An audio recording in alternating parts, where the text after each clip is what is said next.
its A380 fleet.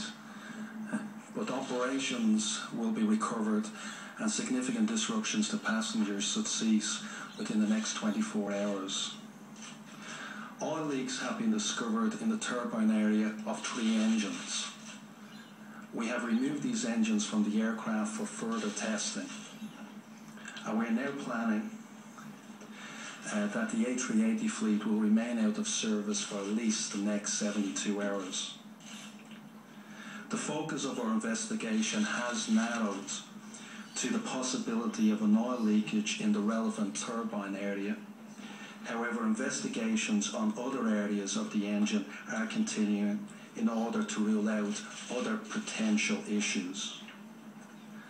Qantas is continuing in terms of passenger recovery to add additional services to maintain and to minimise delays to our schedule and the routes normally operated by the A380. All of our extensive international fleet is being utilised across the network, and we expect minimal disruptions to the international schedule, so passenger movements can reoccur. Can I open it up to questions from the audience? Yes? Can you estimate how much this problem has cost you so far? How much you expect it may cost if it takes over 72 hours? And would you seek compensation from Airbus or Rolls-Royce? It's too early for us to put a number on the total cost to the organisation.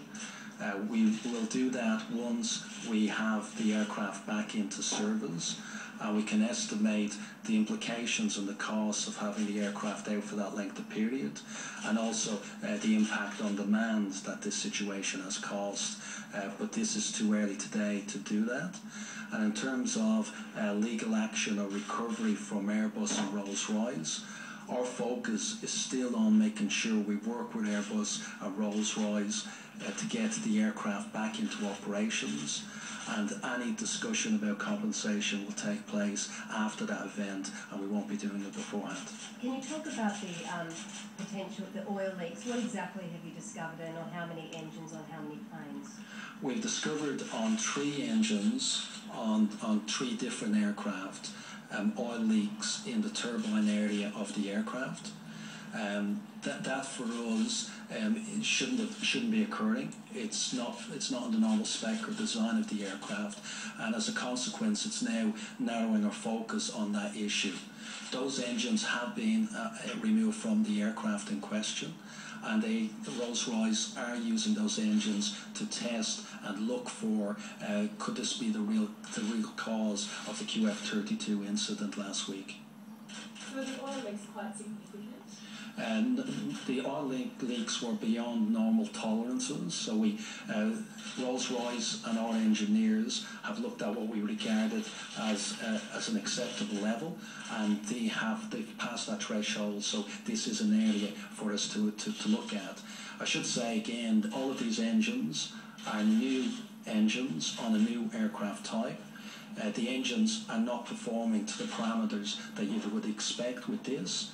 So that leads us to look, as part of the investigation, at the design and the materials being used and performance of those materials, potentially in different operating conditions, and we're looking at the wider operating conditions as well as part of that investigation. So have you removed the engines on those 3 planes?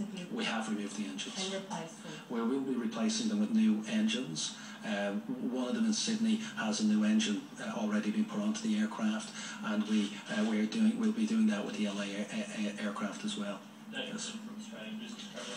Given that aircraft goes through thousands of hours of design engineering, if this does prove to be a design flaw, does Qantas believe that the design can be remodelled quickly and safely? Well, part of us working very closely with Rolls-Royce is to, as we said, to narrow this down to what could be causing it. There's a range of issues, as I said, that could be causing this. There could be issues around some of the materials and the performance of the materials. It could be the operating conditions around the aircraft, how the aircraft has been operating. It's too early for us to judge what that issue is and how long it will take for that to be repaired or to be fixed. We are working very closely to get a speedy recovery of this, but I won't comment on how long it will take until that investigation is completed. A follow-up question, if I may. Yeah. Qantas currently has 6 A380s, all fitted with the Rolls-Royce engines, but you have 14 more on order. Is Qantas considering having any of those fitted with the alternative engine alliance power plant instead of the Rolls-Royce? No, we're working with Rolls-Royce to ensure that we have an appropriate fix to this issue. That is our focus. Our team, Airbus and the Rolls-Royce team, are working around the clock in order to ensure that. We are not looking at any other alternatives. Our focus is to make sure that we fix this problem. So what about the next 14 Airbuses you're going to go with Rolls-Royce? We are focusing in on this problem and we don't have any intention to change our plans. We believe that we can work with Rolls and Airbus to fix this issue, and that is the focus of the organisation. From what you're saying from the engine that did explode, I mean, is that consistent with an oil leak as well? Yes, looking at, I mean, again, the reason why this is narrowed, at one stage when we were talking to Rolls-Royce, was a range of possibilities that could have caused the engine failure on the QF32. One of those alternatives was an oil leak that could have caused the issue, and that's why our investigation is narrowing into this area, because it was originally suspected as one of the possibilities for this. This is no doubt costing Qantas a lot of money at the moment. Aviation analysts said today that they thought that at some point could pass on to passengers with higher airfares. Do you see that happening? Well, there's a very competitive aviation market, both internationally and domestically, and to assume that Qantas has the pricing power to raise fares to recover this is just naive. Because if we had the ability to increase pricing to that extent, we would be doing it today, as any normal business would be. So I don't think that's sensible in any way. The Transport Safety Bureau released yesterday was looking for a part of a turbine in Indonesia yesterday. There's 2 questions. One, do you know whether that's been found? And 2, is that the part that was referred to in the Airworthiness Directive that was issued? I don't know the details of what the ATSB are still trying to recover.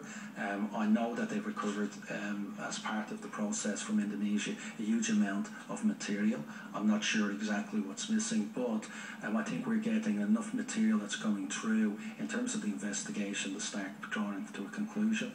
And I think all of this is starting to narrow the investigation back to the oil leak. And in terms of the replacement engines, you mentioned the one in Sydney that was replaced. Yeah. I'd imagine that was the one in the hangar on hangar 96 on. That's exactly right. On Saturday, where is that engine come from? Does that come from another aircraft? No, these are spare engines. I mean, every airline operates its fleet with spare engines, just in case there are needs for engine changes. So we do have a number of spare engines that we will be utilising for this. And of course, we're talking to Rolls about the potential of getting additional spares if we need them to replace engines on aircraft. Do you think you're concerned about the design flaws? Are you concerned with the spare engine? Can you give any guarantees that Well, that's the intention. I mean, again, the reason why we've grounded the fleet for an additional 72 hours, and we will not be operating the fleet until we're 100% sure that we can ensure the safety of our operations going forward, is to work with Rolls-Royce and Airbus into determining if this is the potential cause of the problem, and then what the solution is in order to ensure it doesn't occur again. And it could be a range of different solutions that could take place. That will happen before the aircraft get back in the air, and that will be applicable to the engines on the aircraft as well as the spare engines we'll have. We are not going to take any risks whatsoever, and we're going to make sure that we have 100% safe operation before they go back into the air. Just scheduled to take your next Airbus A380 in just a few weeks. Yeah. Do you expect to take that airplane? Any chance of a delay? We're not planning on any change, but of course, you know, the situation will evolve. Depends on what the investigation takes place over the next few days, but we're still planning.